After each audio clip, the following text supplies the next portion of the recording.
మన 15 ఆగస్ట్కి వచ్చేసి పుష్ప 2 రిలీజ్ అవ్వాల్సింది వల్ల విలన్ డేట్స్ దొరకకపోవడం వల్ల సో పోస్ట్పోన్ అయింది. పోస్ట్పోన్ అవ్వడం వల్ల ఇటు తమిళ్లో కానీ హిందీలో కానీ తెలుగులో కానీ చాలా మూవీస్ ఏదైతే పోస్ట్పోన్ చేసుకున్నారో పుష్ప వస్తుందని సో వాళ్ళని రిలీజ్ చేసి పెట్టుకున్నారు. అలాగే ఇప్పుడు మన తెలుగులో వచ్చేసి 3 సినిమాలు రిలీజ్ అవుతున్నాయి, అంటే ఇంకా చాలా సినిమాలు రిలీజ్ అవుతున్నాయి. హాయ్ నమస్తే అందరికీ. అంటే చాలా బజ్ ఉన్న సినిమాలు అంటే 3 ఉన్నాయి. అందులో ఫస్ట్గా చెప్పుకోవాల్సింది పూరి జగన్నాథ్ డైరెక్షన్లో రామన్న నటిస్తున్న ఇస్మార్ట్ శంకర్ పార్ట్ 1కి ఇది సీక్వెల్ 2. అండ్ సెకండ్ వచ్చేసి హరీష్ శంకర్ డైరెక్షన్లో రవితేజ గారు నటిస్తున్న మూవీ బచ్చన్, మిస్టర్ బచ్చన్ హిందీలో వచ్చిన మూవీకి రీమేక్ అంట ఇది. సెకండ్ మూవీ వచ్చేసి మన ఎన్టీఆర్ అన్న బొమ్మర్ది హీరోగా నటిస్తున్న మూవీ అయితే గీతా ఆర్ట్స్ 2 బ్యానర్ నుంచి బన్నీ వాసు గారు ప్రొడ్యూసర్గా చేస్తున్న మూవీ ఇది. 3 మూవీస్ ట్రైలర్ అయితే చూశాను. సో 3 చూస్తే ఇస్మార్ట్ శంకర్ వచ్చేసి రామన్న యాక్టింగ్ నెక్స్ట్ లెవెల్ ఉంది. అంటే ఒక డైరెక్టర్ ఏదైతే చెప్తాడో ఆ అవుట్పుట్లో అయితే డెలివరీ అయితే చాలా బాగా అనిపించింది. బట్ ఎందుకో మళ్ళీ పూరి జగన్నాథ్ అంటే నాకు చాలా ఇష్టం.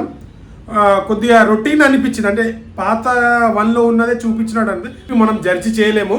బట్ పూరి జగన్నాథ్ గారు అంటే మంచి నమ్మకం ఉంటుంది, ఖచ్చితంగా ఏదో మ్యాజిక్ చేస్తారు.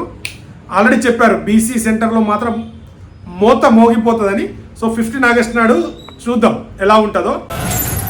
తలకి యూఎస్బి పోర్ట్ పెట్టుకుని తిరుగుతున్న ఒకే ఒక ఇడియట్. వాడి పేరేంటి? Ustad iSmart Shankar alias double iSmart. వాడే మన టార్గెట్. గుంజి కొడితే గుడ్డు గులాబ్ జామ్ అవుతుంది.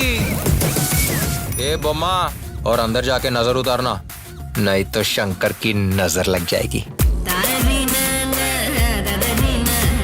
మీ వదినేమో కుతుబ్ మినార్, మనమేమో చార్మినార్. అండ్ నెక్స్ట్ వచ్చేసి మన హరీష్ శంకర్ గారు రవితేజ గారు నటించిన మిస్టర్ బచ్చన్ మూవీ అయితే రీమేక్ మూవీ కాబట్టి డైలాగ్స్ అయితే ఎక్సలెంట్ ఉంటాయి. హరీష్ శంకర్ గారి డైలాగ్స్ మనకు తెలుసు కదా ఎలా ఉంటాయో. లాస్ట్లో డైలాగ్ కూడా చాలా బాగుంది. టీజర్లో కానీ గ్లిమ్స్లో కానీ డైలాగ్స్ వరకైతే సూపర్ అని చెప్పొచ్చు. బట్ రీమేక్ మూవీ కదా, సో లాస్ట్ టైం ఇంత బ్లాక్ బాస్టర్ మూవీ అయినా ఆడలేదు మన రవితేజ గారిది. సో చూడాలి మన మ్యాజిక్ ఎప్పుడు ఏం రిపీట్ అవుతుందో, జనాలకు ఏది నచ్చుతుందో మనం చెప్పలేం కాబట్టి ప్రోటీన్ మాన్ మసాలా అని అనిపించింది. బట్ అది సినిమా చూసిన తర్వాత మనం ఏందో చెప్పగలుగుతాం. సో డైలాగ్స్ అయితే ఎక్సలెంట్ ఉన్నాయి, రవితేజ గారు ఎనర్జీ కనిపించారు. బట్ ఇంకా ఏదో కావాలి అనిపించింది. Excuse me, can I speak to Mr. Bachchan, please?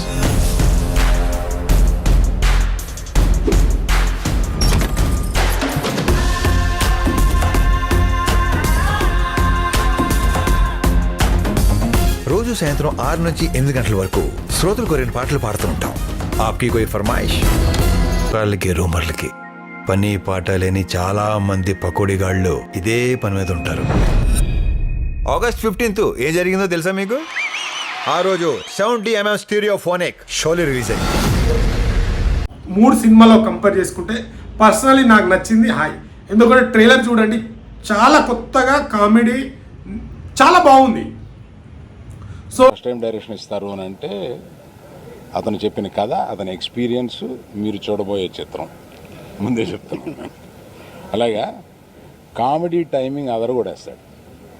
Picture is full of comedy, entertainment ఎక్కువ ఉంది. పంచ డైలాగ్స్ ఫ్రెండ్షిప్ గురించి అయితే చాలా బాగున్నది. నా ఎక్స్పెక్టేషన్ ప్రకారం అయితే ఈ సినిమా ఖచ్చితంగా మౌత్ టాక్తోని బ్లాక్ బస్టర్ అవుతుందని నాకు అనిపిస్తుంది. ఎనీవేస్ 3 సినిమాలు ఆడాలి. సో కంటెంట్ ఉన్న సినిమా ఖచ్చితంగా అది మనం కాదు జనాలు చెప్పేస్తారు. నా ఒపీనియన్ అయితే ఈ 3 ఎరా సుబ్బు ఈ లవ్ లెటర్ ఇచ్చింది నువ్వేనా? టీచర్గా ఉండి లెటర్ ఇచ్చింది నేనే కదండి, రాసిన మాత్రం కార్తిక్ అండి. బాగా మండుతున్నట్టుంది ఏదోకి. ఆ ఎదవలు నాకు దొరకాలి. ఏదోలరా, ఊళ్ళో ఎంతమంది ఎదవలు ఉన్నారంటండి. ఆళ్ళే మూవీ అయితే ఖచ్చితంగా. ఆడు మనోడేనా?